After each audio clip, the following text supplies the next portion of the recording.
सुरेश अपनी पत्नी गोपी और बेटे सोनू के साथ एक गांव में रहता था। वहां उनका एक खेत भी था, जहां पर वह लोग तोरी की फसल उगाकर ताजा तोरियों को बाजार में बेचा करते थे। पिताजी पिताजी, मेरे पेट में बहुत तेज दर्द हो रहा है। क्या? कहाँ? आज तुझे फिर से पेट में दर्द हो गया? सच सच बता, तुझे पेट में दर्द हो भी रहा है या स्कूल न जाने के लिए बहाने बना रहा है? नहीं पिताजी, मैं कोई बहाना नहीं बना रहा। सच में मेरे पेट में बहुत तेज दर्द हो रहा है। अब पास वाले डॉक्टर के पास जाकर इसके लिए दवाइयाँ ले आइए ना।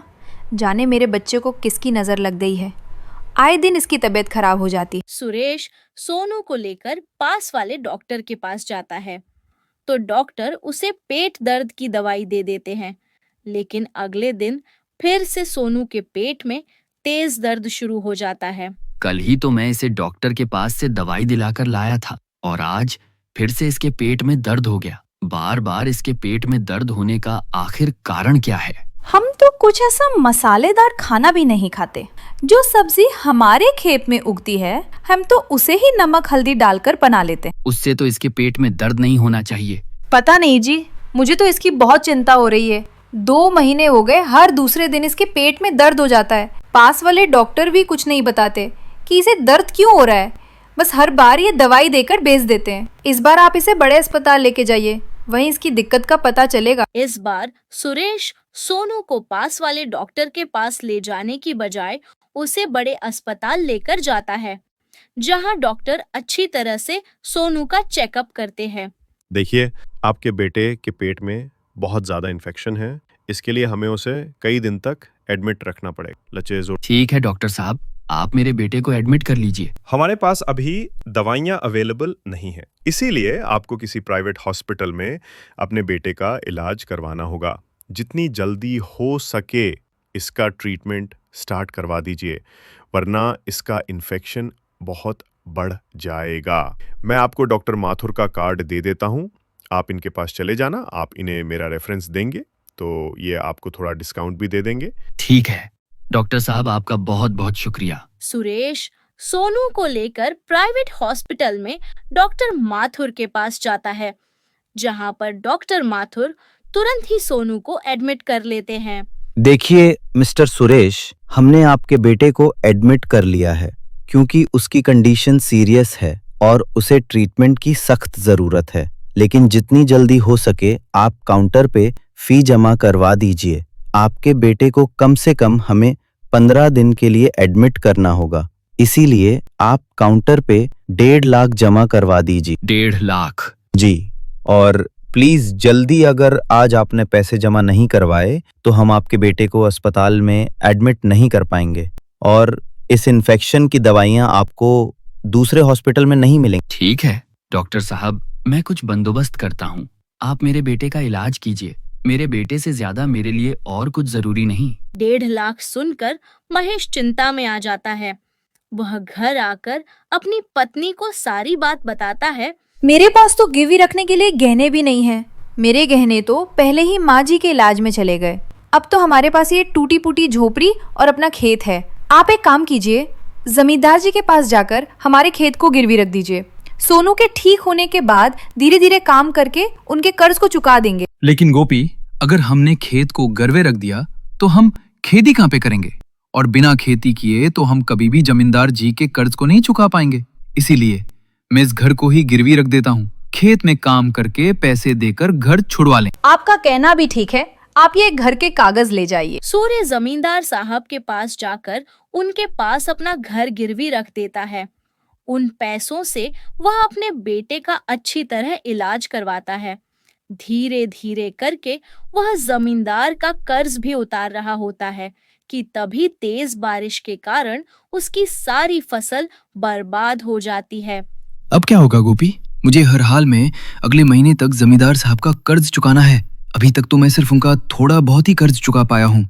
मैंने सोचा था कि इस फसल से मैं उनका सारा कर्जा चुका दूंगा, लेकिन मेरी तो सारी फसली बर्बाद हो गई ना। जाने अब हमारे साथ क्या होगा। आप चिंता मत कीजिए, एक बार जमींदार साहब से बात करके देखिए, क्या पता वो हमारी मजबूरी को समझ ले। गोपी के कहने पर सुरेश जमींदार साहब के पास जाकर उनसे बात करता है, लेकिन जमींदार साहब उसकी कोई बात नहीं सुनते। देखो सुरेश, मैं नहीं जानता कि बारिश की वजह से तेरी फसल खराब हो गई या तेरे साथ क्या हुआ। मुझे अगले महीने तक ब्याज समेत मेरे पूरे पैसे चाहिए। अगर मैं हर किसी पर इस तरह से तरस खाने लगा तो मैं तो भूखा ही मर जाऊंगा। हर कोई यहाँ पर मुझे अपनी मजबूरियां गिनवाने लग जाएगा। अगले महीने तक मुझे मेरे पैसे मिल जाए तो ठीक है, वरना अगले महीने से तेरा घर मेरा हो जाएगा। तू अपने लिए कोई नया घर ढूंढ लिया। जमींदार साहब की बात सुनकर सुरेश अपना उदास चेहरा लेकर घर आता है और जमींदार साहब का कर्ज चुकाने के लिए इधर उधर मेहनत मजदूरी करके कुछ पैसे जोड़ता है, लेकिन फिर भी वह कर्ज चुकाने के लिए पूरे पैसे नहीं जोड़ पाता। वो उन थोड़े से पैसों को लेकर ही जमींदार साहब के पास जाता है। क्या करूं मैं इन 20,000 रुपए का? मुझे मेरे पूरे 1.5 लाख चाहिए। मैं धीरे धीरे आपके सारे पैसे चुका दूंगा, मुझे थोड़ी मोहलत दीजिए। मुझे जितनी मोहलत देनी थी उतनी मोहलत मैंने तुझे दे दी अपने इन 20,000 रुपयों को। तू अपने पास ही रख, आज से तेरा घर मेरा हो गया।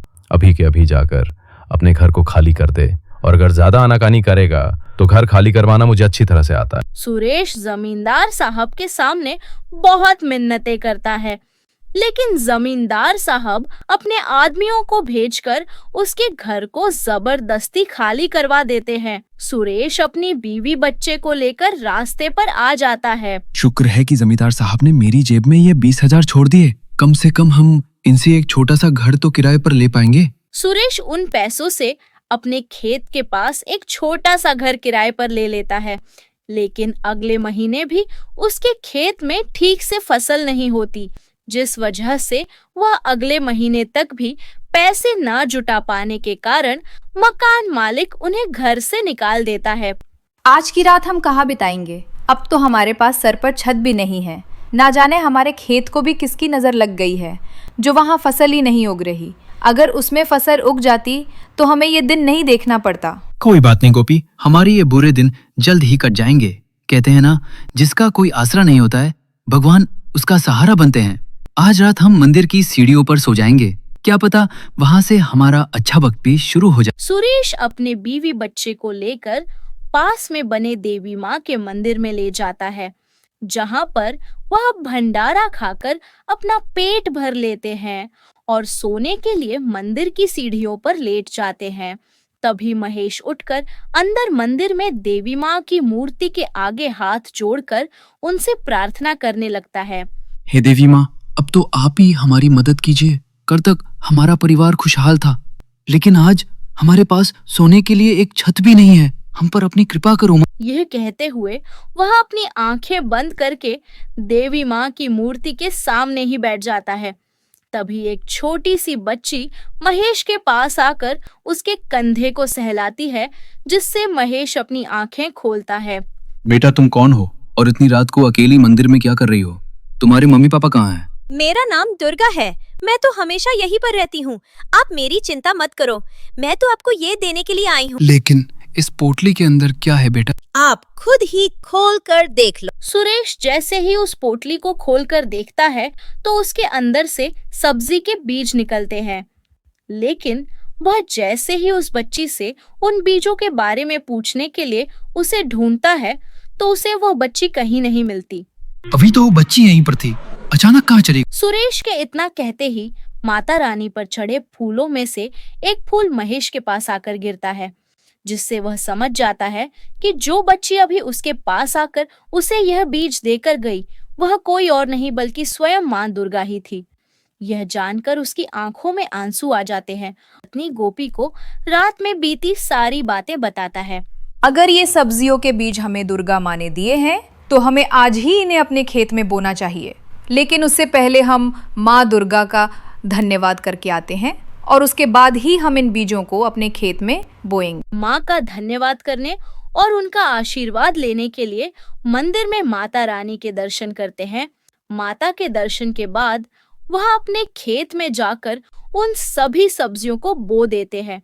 उन बीजों के बोते ही वहां पर एक सुनहरे रंग के बेल उगने लगती है, जिस पर बहुत सारी सोने की तोरियां उग जाती है।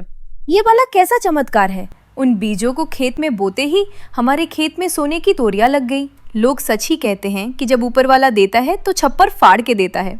माता रानी ने तो एक ही दिन में हमारी झोली भर दी, हमारी सारी मुश्किलों को दूर कर दी। सच कहा तुमने गोपी। मैंने कल रात को दुर्गा माँ के सामने बैठकर अपनी सारी परेशानी बताई तो वो तुरंत ही मेरी मदद करने के लिए एक बच्ची के रूप में मेरे पास चली आई।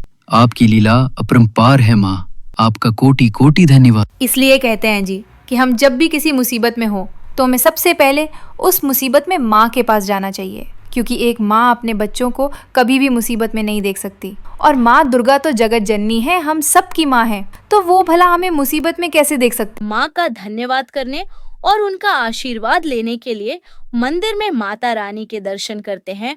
माता के दर्शन के बाद वह अपने खेत में जाकर उन सभी सब्जियों को बो देते हैं। उन बीजों के बोते ही वहां पर एक सुनहरे रंग के बेल उगने लगती है, जिस पर बहुत सारी सोने की तोरियां उग जाती है।